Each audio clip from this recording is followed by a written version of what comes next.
આજે 18 નવેમ્બર 2024 સોમવારનો દિવસ છે। હું આજના વારના સ્વામી શ્રી ચંદ્રગ્રહને નમન કરું છું। આજે કારતક મહિનાના વદ પક્ષની ત્રીજીની તિથિ છે, જે સાંજના 7 વાગ્યા સુધી છે। ત્યારબાદ ચતુર્થની તિથિ છે। આજે બપોરના 3:50 સુધી ચંદ્રમા મૃગશિરા નક્ષત્રમાં રહેશે। ત્યારબાદ ચંદ્રમા આદ્રા નક્ષત્રમાં પ્રવેશ કરશે। આજે સાંજના 5:20 સુધી સિદ્ધ યોગ છે। ત્યારબાદ સદયોગ છે। આજે વણિજ અને વિષ્ટિકરણ છે। આજે આખો દિવસ ચંદ્રમા મિથુન રાશિમાં રહેશે।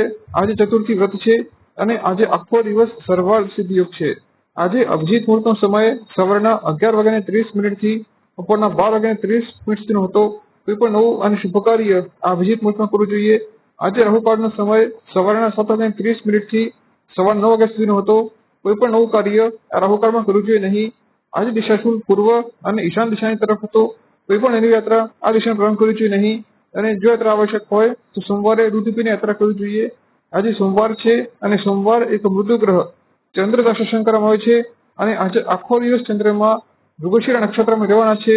આ નક્ષત્રનો સ્વામી મંગળ હોય છે, જે એક ઉગ્ર ગ્રહ હોય છે। તેથી આજનો આખો દિવસ બધી રાશિ વ્યક્તિઓએ સાવધાની પર પસાર કરવો જોઈએ।